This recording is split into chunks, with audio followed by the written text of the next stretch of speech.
Thank you so much, everyone, again for joining us. My name is Carly Davison. I am a business development manager here at Layton.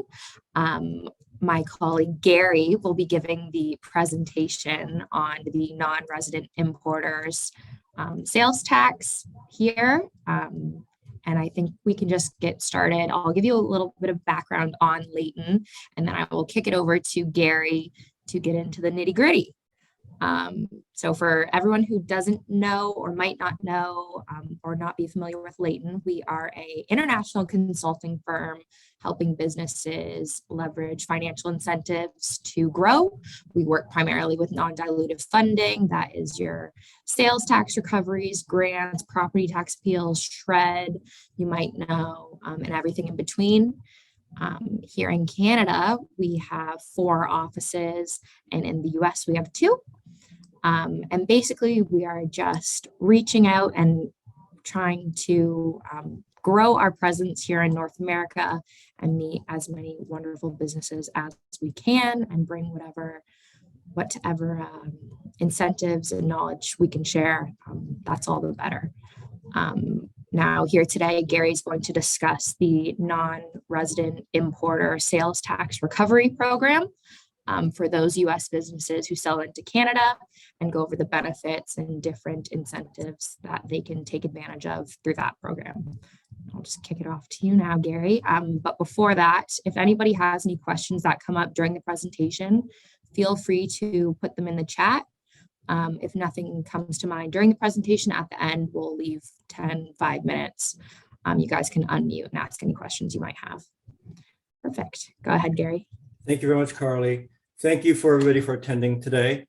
The purpose of this discussion is to speak to you, American companies who are not resident in Canada and who do or would like to do business in Canada. And if you'd like to do business in Canada, there's things you have to deal with, which is, amongst other things, Canadian sales tax. And I'll just give a brief overview about Canadian sales tax landscape. We have value-added tax, VAT, it's called GST federally. It's 5% in all provinces, and it's actually harmonized in some provinces to increase the rate. In the province that Carly and I are in, we're both in Toronto and Ontario.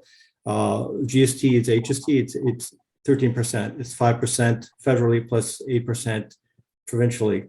We have other provinces, the Atlantic provinces, 4 of them, Prince Edward Island, Newfoundland, New Brunswick, Nova Scotia, which their HST is 15%, 5% federally plus 10% provincially.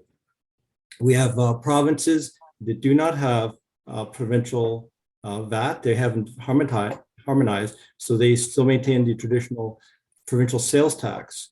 And we have 3 provinces, the western provinces, British Columbia, Saskatchewan, and Manitoba, our central provinces in Canada that have PST. We'll speak to that at the end of this discussion.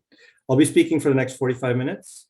Well, actually up until 1:45, and then we'll have a 15-minute period, to 2:45, a 15-minute period to 3 for any questions you may have that we'd love to answer. Okay, so I'm going to now speak to areas that just general knowledge about GST, PST in Canada. What do you need to know about it, especially from a perspective of an NRI, non-resident? Including some recent announcements regarding the digital services across border that impact basically all the sales taxes. So let's start speaking about doing business in Canada. So why do companies need to care about Canadian GST and PST? Well, if you do business in Canada, you may likely have to register with any of the jurisdictions for GST, PST potentially, and in Quebec, QST, which is the provincial value-added tax for Quebec, which is separate from GST. Register for them and then collect them on your invoices to your Canadian customers and remit the tax to the taxing authorities, Canada Revenue Agency, which is federal, and provincially for Revenue Quebec for the province. So these are the things that are compliance issues that companies that do business in Canada selling to Canadian customers, either business to business or to consumers, may run afoul of. They might not be aware of their need to register for compliance, register, and then report the tax on a periodic basis and remit the tax on their sales.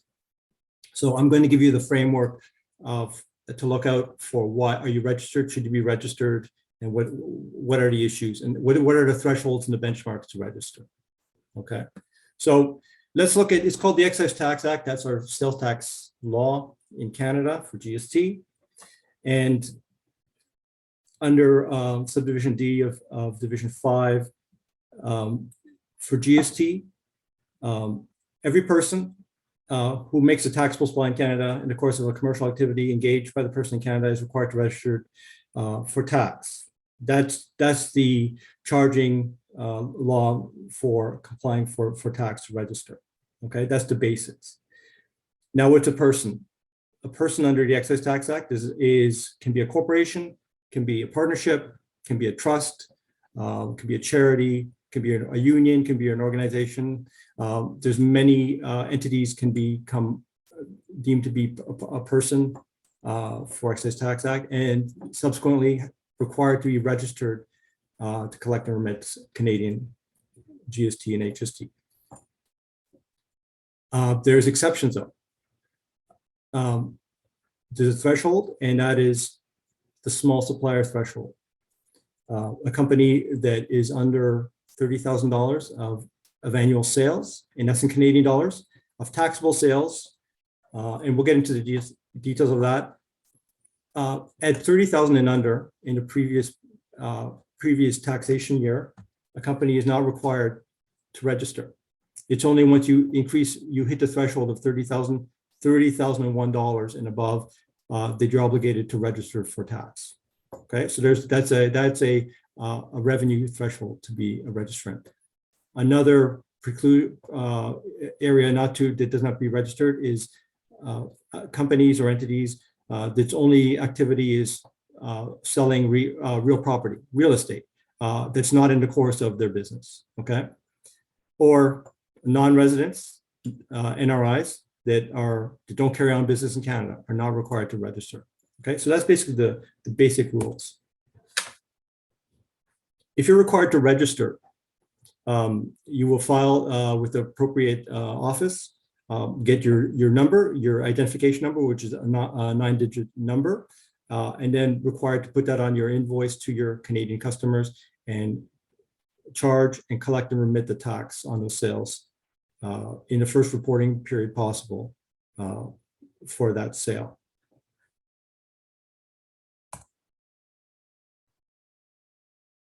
Now, there's doing business in Canada.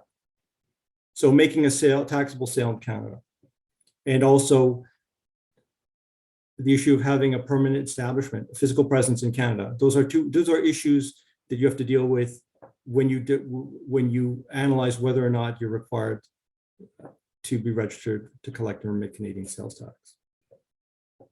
We already went through basically the individuals, what a person is for GST. Now, the issue with permanent establishment, that's a question of fact. And it could come down to things such as where the directors live and hold their meetings, where the shareholders live and hold their meetings, the managers live and hold their meetings, and where the principal business is operated and the books and records are kept. These are all factors when determining whether or not you have a permanent establishment in Canada. And it's the facts of every situation, okay? And this is above and beyond the issue of whether or not if a company is incorporated in Canada, they're considered to be resident in Canada under general legal principles. However, they might not be incorporated in Canada, but have these factors, for example, directors, managers, shareholders, books and records located in Canada, and that will deem them to have a permanent establishment and required to register for GST.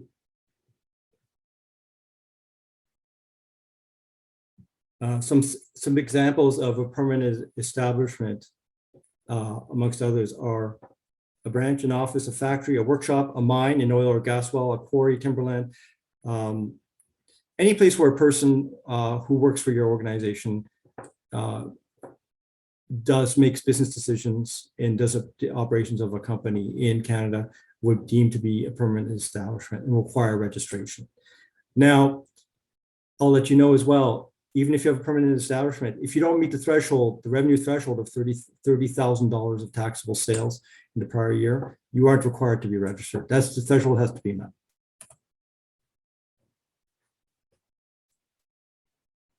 Now, so we talked about permanent establishment in Canada to some degree. What is carrying on business in Canada?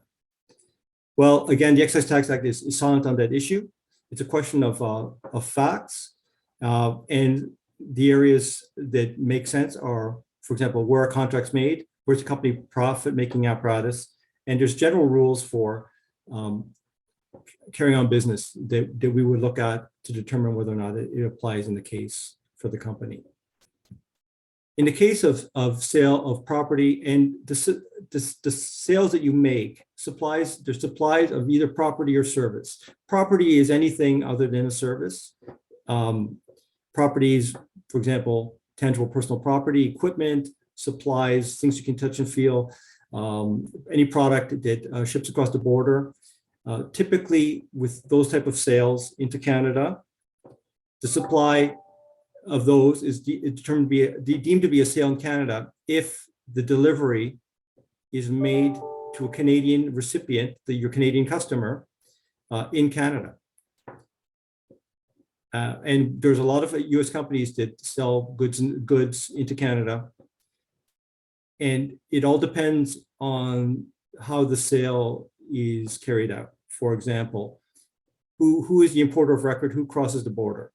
When we talk about delivery made available in Canada, in that case, this is where the seller, the US company, is the importer of record, which means they have the beneficial interest of ownership of the goods that they're shipping. They would use a custom broker to cross the border and pay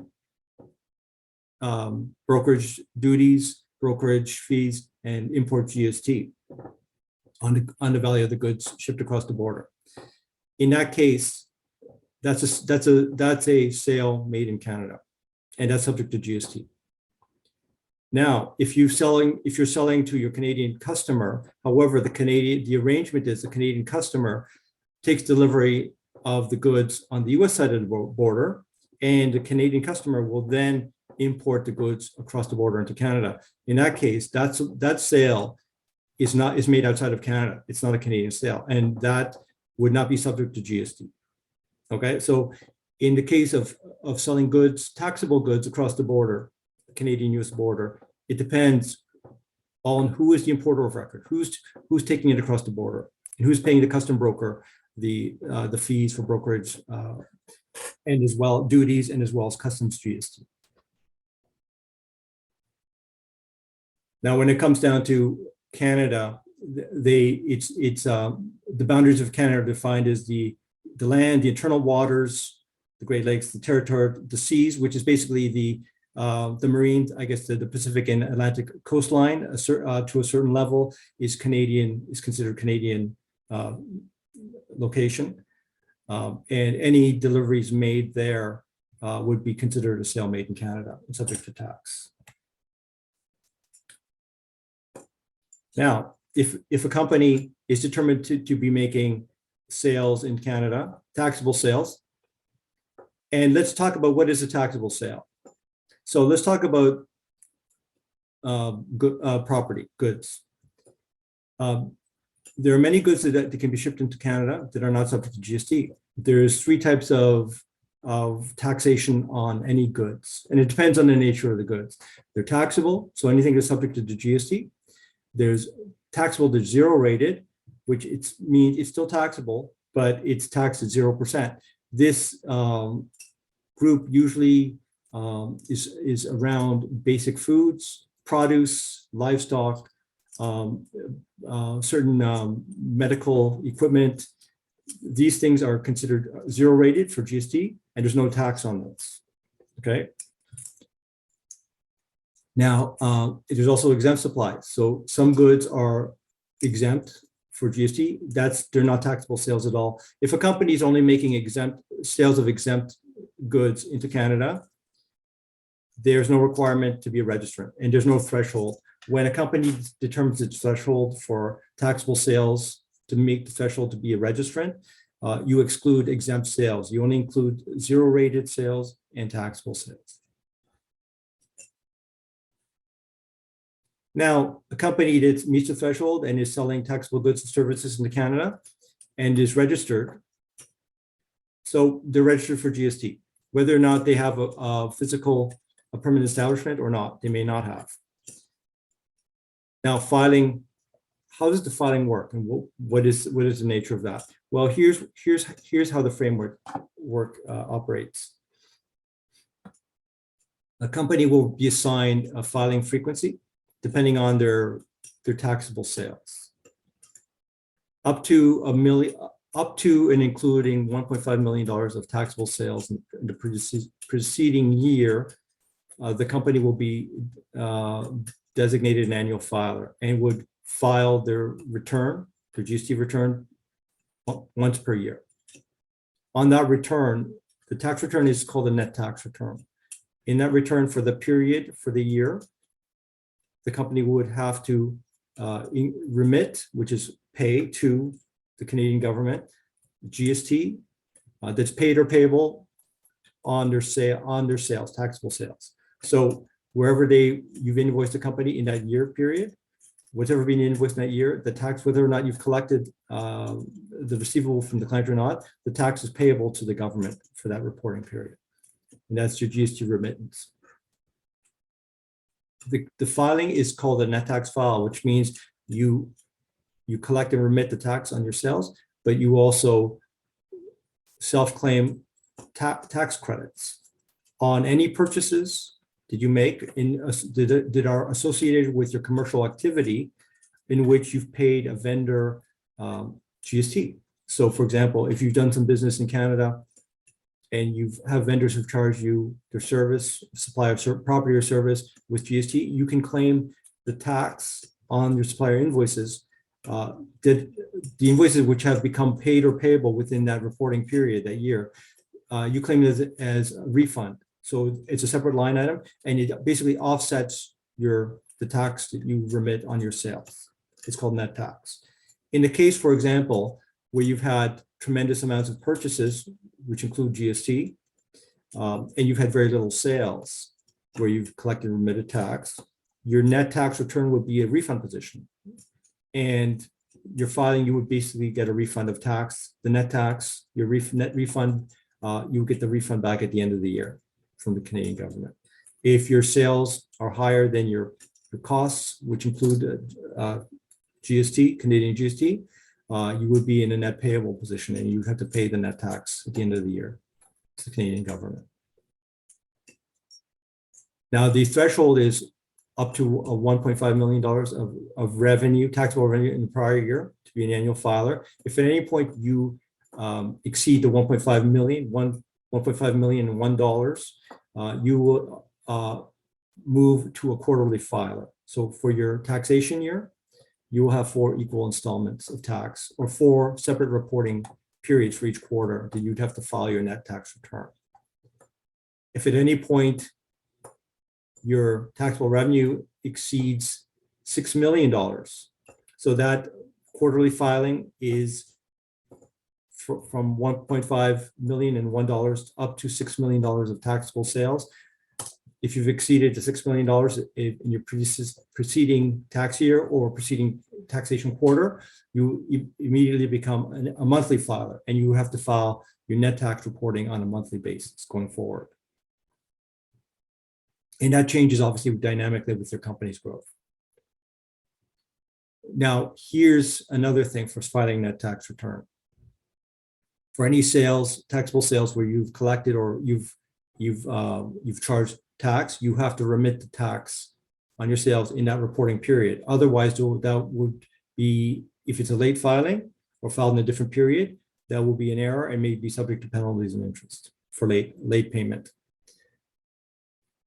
On the other hand, for your input tax credits on any taxable costs. Now, one taxable cost that you would have is NRI, who's selling into Canada and who is a registrant and importer of record. You would be paying the customs GST on importation when you're importing goods into Canada on taxable goods, all the GST at the border through your custom broker. Those are your input costs, and you would claim them as tax refunds, input tax refunds, input tax credits in your net tax return. The period for claiming your input tax credits, there's no requirement to claim them in the period when you first it was payable or paid on the invoices to your supplier, or in the case of a custom broker. You don't have to. The Canadian government does not require you to claim those input tax credits. Obviously, they want to get paid their revenue and not pay out refunds. But you have a 4-year window in which you can claim any missed input tax credits on your taxable costs, purchases from vendors, to claim refunds on your tax returns. And you just claim them prospectively, but you have a 4-year window in order to make that claim. And the 4-year period is from starting the first tax reporting period where you could have filed your net tax return plus 4 years. And that's the cutoff, the statute bar period.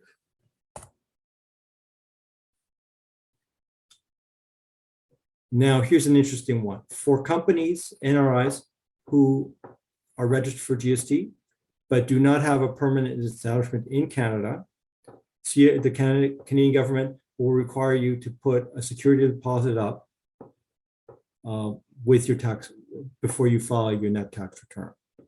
And typically, the requirement is 50% of your net tax payable. It requires a security deposit, and the security deposit goes to a maximum per legal entity, per registrant, to $1 million.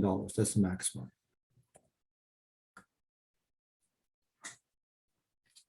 Now, we have a lot of companies in the US who do business in Canada, but they're not registered. Okay. So there are companies who are the importer of record, but they're the importer of record, but they're not registered for GST. They don't charge GST on their invoices, obviously, to their Canadian customers, but they're paying GST on shipping across the border. And the reason for that is just the arrangement with their customers. The customer wants delivery of the goods to their warehouse located in Canada. So the supplier concedes and arranges to have the shipment to the person's place of business in Canada. In that case, the U.S. company, the NRI, would be paying the GST at the customs GST at the border, but there's no mechanism to claim the input tax credit because they're not a GST registrant, so they can't self-claim an input tax credit for the GST. There's a flow-through though process. It's a bit complex, but it's available under the Excise Tax Act, and it's available just to level the playing field. So for companies who are two companies, one's a registrant for Canadian tax, one is not. One is penalized because they can't claim the GST on their importation of goods, the customs GST. So there's a flow-through mechanism where they can recover it. It's a complex issue, but we are very versed at doing this, where they arrange with their customer, who has to be a registrant, a GST registrant, to allow the customer to claim the input tax credit on their behalf, and then basically provide a credit back to the supplier. Is that good? Gary, we had a question from Minsu in the chat. Are you able to see that, or did you want me to read that out? I don't have it. No, can you let me know? Okay. You mentioned that you need to remit tax within an adequate period based on taxable sales. Right. What are the penalties if not done within the appropriate timeline? Okay. There is, if you don't file, for failure to file a return, there is a penalty based on the net tax payable. And it's a penalty amount, it's a certain percentage, and plus there's a monthly percentage penalty as well until it's paid, including an interest charge. And we have it's very detailed. We've just done this work with a client on this issue. So failure to file is an issue. It's an issue if you're if you owe money. If you're in a refund position, it doesn't matter. There's no issue unless you owe them net tax. Okay, so if you owe tax on the sale, but you have a lot of input tax credits, so to net that to a refund, there will be no penalty for late filing. Okay, so it's only based on what you owe. So there would be basically penalties for failure to file. Now companies can file and say, for cash flow reasons, saying we're going to file this, we owe you X dollars, but we're not going to pay you for a few months. And we've done this as well for the client. What would happen then on any net payable balance? There's no penalties because you filed your return. So it's all important to file your returns on time, whether or not you can pay or not. If you can't pay, they'll basically, the Canadian government for GST would charge you 8% compound daily interest on the balance owing until it's paid, until you pay your net tax. And if it's QST involved for Quebec, it's 9% compound daily interest. Okay, so it's very important for companies to comply, to file on time on the date that's required, the reporting date, if it's monthly, quarterly, annually, and your cost will be only interest 8 or 9% on any net payable balance. If you're in a receivable balance, there's no penalty, no interest. If you owe money and you don't file, you actually miss a few months or a period of time of not filing, then there's penalties for sure. But there's ways around that. I mean, it's called voluntary disclosure program. What we would do for a company who says, well, they forgot to file for whatever reasons, we would do a voluntary disclosure. And basically we have to approach the Canada Revenue Agency before they approach you. If they approach the taxpayer and indicate you haven't filed, it's too late. If we approach them in advance of them notifying you, a voluntary disclosure, like typically we get the penalties waived and there's only interest charge. Does that answer the question? I think so. Thanks, Gary. Okay. Now there's other mechanisms in place for companies, U.S. companies who do business in Canada, who might travel to Canada on for whatever travel, business travel, trade shows, conventions. If they're not registrants, if you're a registrant and you come up here and you incur, your flight, any flight to continental North America, there's some GST on it, on the flights, on some of the fees, some of the flights, if Canada is a part of the destination. So that your accommodation are all taxable, meals, entertainment are taxable, cab rides, car rentals are taxable, parking taxable. All that stuff is subject to tax. In Ontario, it's 13%. Okay, in different provinces, whatever the tax rate is. Those costs as a registrant, you just claim them as an input tax credit. Get reimbursed. Your employees who go up, they would basically submit their expense reports with all these travel costs, and you can claim the input tax credits and all the Canadian GST, QST on your tax and put them in your net tax return as an input tax credit. If you're not a registrant and you're coming to do trade shows, you don't have that luxury. You don't have that mechanism. You're not a registrant. However, there's rebates, NRI rebates available just to help level the playing field. And it's under section 252 and 264. It provides a refund for some or all of the GST paid for NRIs who come up for business. And it's things for, like, for example, tour packages, short-term accommodation, staying in a hotel, conventions, and site-related supplies for conventions. Okay.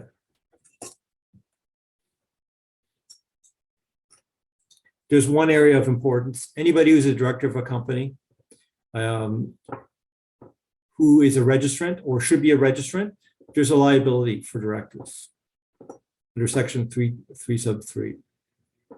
And it affixes a joint and several liability on directors of a company for any failure of the corporation to comply with the net tax requirements.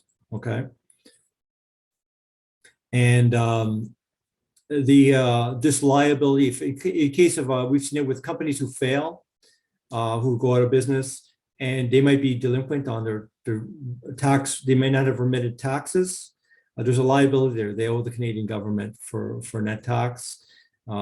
That will be a joint and severable liability that's attracted to the directors at the time of the failure, up to 2 years from the date of the company failing, the directors or companies who resign, they're still within 2 years of that resignation liable joint and several with the company for the liability. Now, there is a relief for that under section 323, sub 3, and that's the due diligence defense.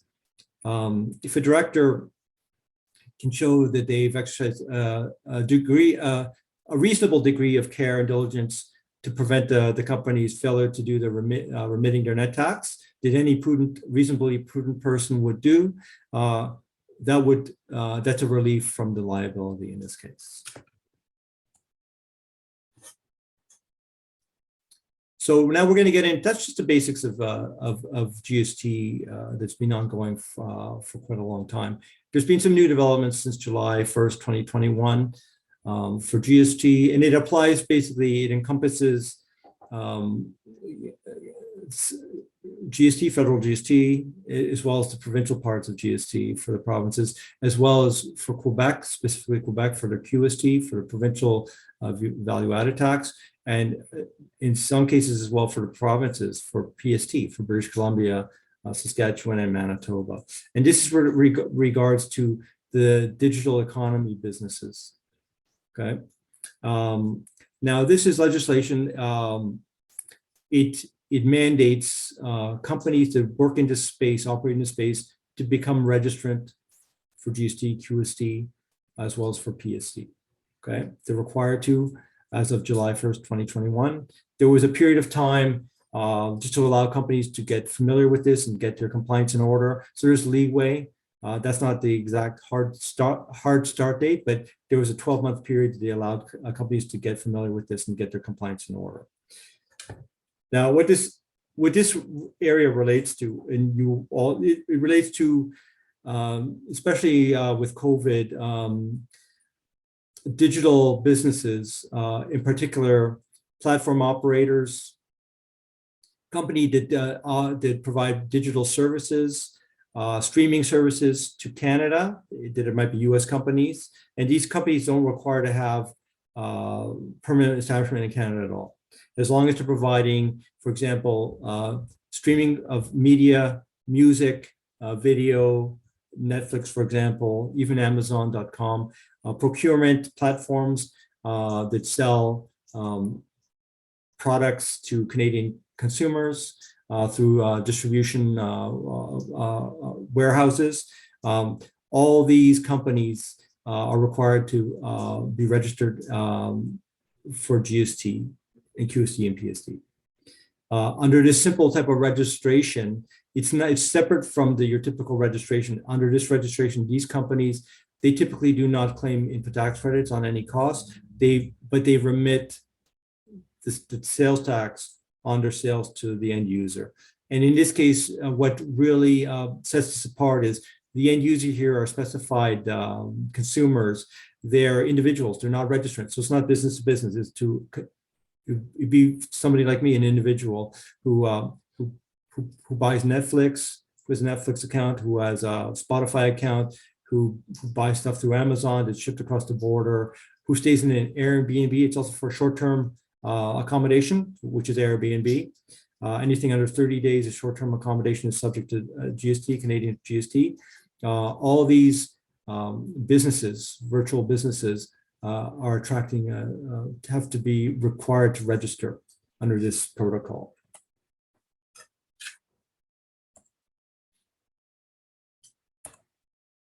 And so that's basically just a quick overview of that. I'll let you know, let's get into the requirement, a bit of detail. For Quebec, the province of Quebec, they do have the federal GST 5%, as the rest every other province, but they have the provincial value added tax, which is called QST. It's 95% the same as GST, but there's a few differences. The differences relate to certain restrictions on certain types of supplies of property and service, but typically it's very similar. The thing that sets QST apart is in Quebec, the Quebec government, as an agent for the Canadian government, will they administer the Canadian GST, the 5% for Quebec, any sales in Quebec, and for Quebec companies, including the QST. Okay. So under this regime, they have, again, the requirement as of July 2021, for companies outside of Canada who are not registered for sales tax, for the platform services, again, accommodation platforms, distribution platform services, again, they have to be registered for the special rule for these services, digital platform services to end user consumers, individuals. Okay, and it's simplified again. They only charge tax where it's an individual who cannot verify they're a business, who has a registrant number themselves, and they remit the tax to Revenue Quebec in this case, and there's no ITC for them because they're not a regular registrant. It's just for collecting and remitting sales to end users. Now we have similar requirements for the provinces. The three, as I indicated, the three provinces we've indicated, British Columbia, Saskatchewan, and Manitoba have provincial sales tax in place of HST. And it's an end use tax. It's a consumer tax. It's a tax that the end user pays, and there's no input tax credit for a company who pays PST on any inputs. They can't. It's not something they can claim. It's not a value added tax. They can't claim an input tax credit. But if they overpaid, they can seek a refund. Typically, in the provinces, companies who are not resident in Canada or registered aren't required to register for the sales tax. However, they are required under the new rules, again, since 2021, for the electronic distribution platforms, online access platforms, and marketplace facilitators. The same things I've indicated for CRA and Revenue Quebec, the same type of digital services, companies outside of Canada and outside of the provinces are required to register and collect and remit the provincial sales tax on these services. And I think we're going to stop there for now. I basically touched a bit on everything that's important. Everything I spoke to is more complex. That's just the surface of it. But I think I did a good job with an overview of the things you have to be aware of as a U.S. company that's doing business in Canada. So thank you very much. I think at this point, we're at the point of the end of my formal presentation, and we will open it up now for any questions you may have. And Carly and myself will field any questions up until 3 p.m. Thank you.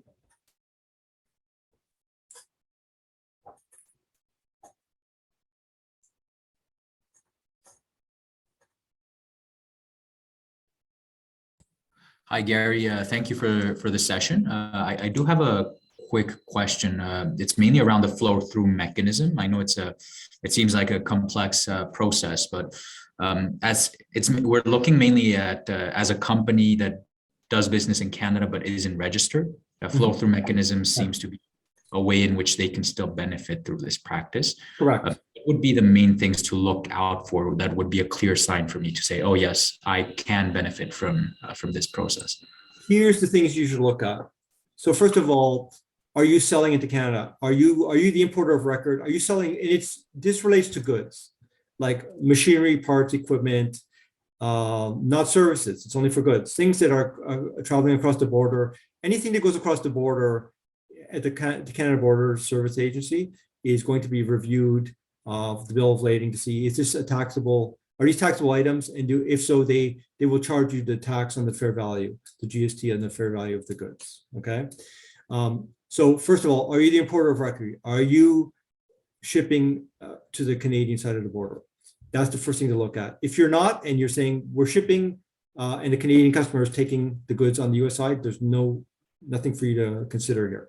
So are you an importer of record going across the border? First thing to look at. Number two, you must use a custom broker to do that. So there's hundreds of them. They're registered brokers. Companies like Livingston, even UPS, FedEx, they're all do custom brokerage. They would be the people who would determine whether or not what the product you're selling is subject to tax or not. And again, the question is, some products are not subject to tax, like basic groceries, basic livestock, and certain other things, medical equipment are 0 rated for GST, which means tax at 0%, which means it comes across the border, there's no GST on it. Okay, those you don't have to worry about those. Obviously, nobody's paying GST on those. Or exempt items aren't subject to tax. So only things that are taxable items, and it depends what. Typically, things like machinery, parts, equipment, chemicals, those things typically are subject. And processed food, by example, are subject to tax, the GST. And if you're shipping across the border and have a custom broker who's doing that for you, you're getting custom broker bills, a B3 invoice from them, and basically their invoices to you are going to be for their service, but typically the most of the invoice amount is going to be the customs GST, like 90% or 100% of the invoice.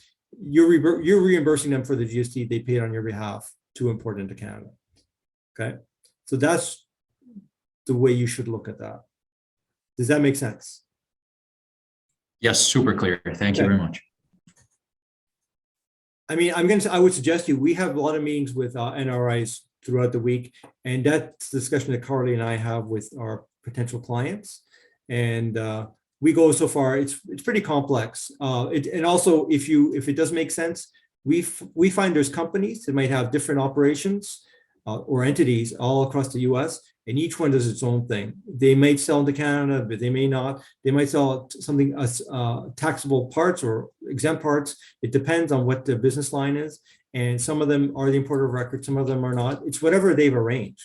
So it comes into almost, they have to speak to all the separate controllers for each division to find out, what are you guys doing there? And number one, are you registered for tax?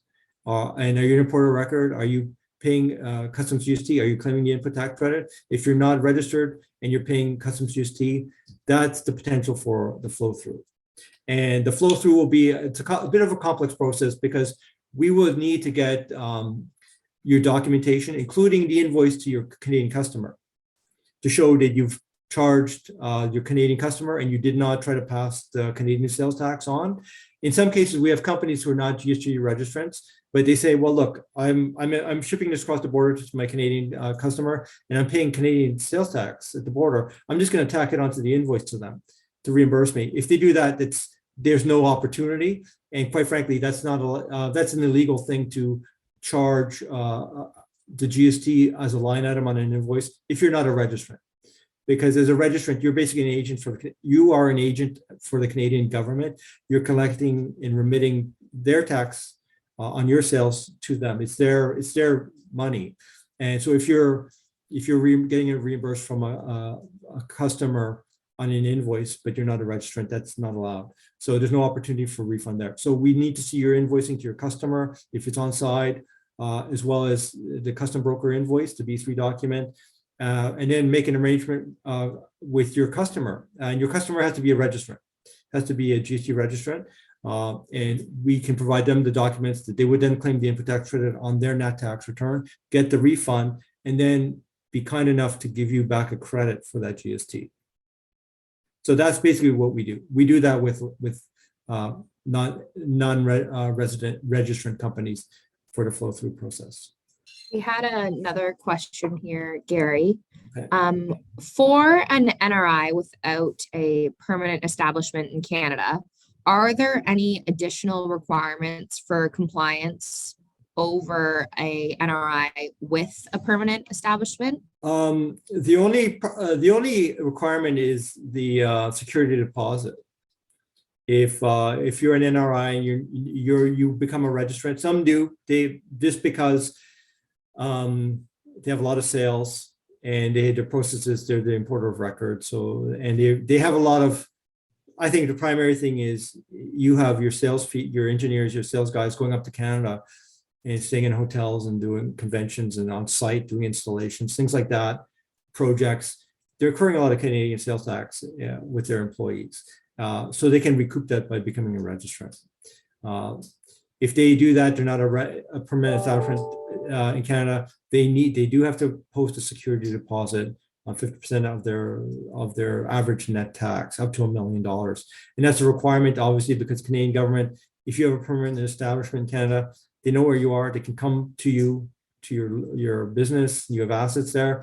If you're nothing in Canada, no presence, they really have no recourse to you. So that's why the security deposit is required. Okay, awesome. And then I had one more here. If nobody else has one, I don't want to go back to back on you guys. If not, I will. Is there a revenue threshold for taxable sales into Canada to require to become a registrant? Yeah, I think I brought that up earlier. Okay. It has to be any company. You can be doing a taxable sale of property or service in Canada, but if your revenue, your taxable sales for you and any related associated companies, not just in Canada but worldwide, any items that would be subject to tax in Canada, if the combination of all those sales is less than $30,000, is less than or equal to $30,000 Canadian dollars in the preceding year, you are deemed to be a small supplier and do not require to be registered, but you can. Anybody can be registered if you're making a taxable sale, even if it's under the 30,000. But you are mandated to be registered as soon as you exceed that $30,000 by $1 and upwards, and then you have to become a registered, and you'll be an annual filer. Then the threshold is then if your revenue goes up from over 1.5 million to between that to 6 million, then your quarterly filer. Over $6 million, $6 million, $1 and upwards to billions of dollars, whatever, you're a monthly filer. And the filing is per entity, legal entity. So any legal company has to have its own registrant number. Okay, so if you have a group of companies that all work and want to be registrant, each one has to be its own registrant, and each one has to file its own net tax return. It's on legal entity basis. I think that was the end of the questions I had over here. If any of our participants had any questions and you want to unmute at this time, go ahead. If you had any specific questions pertaining to your business specifically, I put a link in the chat to book a meeting with Gary and I, and we can chat separately at a time convenient for you. But if there are no additional questions, I think we can wrap it up here. I just want to say one last thing, Carly. So this is like a framework, a very high level framework of Canadian sales tax, the things you should be aware of. Leighton, what we offer, we're specialists in advisory compliance. So companies who want to comply, who want to become filed. We're doing that right now with many companies. We're filing them for various jurisdictions, for PST, for QST, even for GST. Helping them with their compliance, doing advisory for them on complex issues, as well as doing recovery for them. Here's the thing, for companies who are registered, we can go back, as we indicated, companies can typically go back for 4 years in unclaimed input tax credits to their net tax return, their subsequent net tax return. We make a business of that, doing sales tax reviews. We look at all the purchases and payments to employee allowances, employee expense reimbursements, vendor payments for the 4-year period. We look for areas where there's tax leakage. They have not claimed all the full ITCs they're entitled to, and we prepare a refund claim of GST, QST, whatever PST tax, and help them file those claims prospectively to get refunds of unclaimed tax. So that's a great business that we do. It's to ensure companies are managing their sales tax appropriately. There's no tax leakage on their optimizing their input tax credits for refunds, for cash flow, but also on the other side, reducing their liability. We see companies that might not know the rules properly. They might be, in some cases, overclaiming input tax credits. There's many areas of restrictions where full ITCs cannot be claimed. We know all the rules on all the types of supplies of property and service. If we see liability, we note that to the clients in our review, and we provide them fixes prospectively and even retroactively to reduce and eliminate their liabilities of sales tax. Okay, so we offer the full service recovery and compliance and advisory for clients who are both Canadian residents who operate in Canada and also U.S. companies, NRI'S, who are doing business in Canada, either with permanent establishment or without. Awesome. Well, thank you for joining, everyone. We hope this was beneficial to you all, and have a great rest of your day.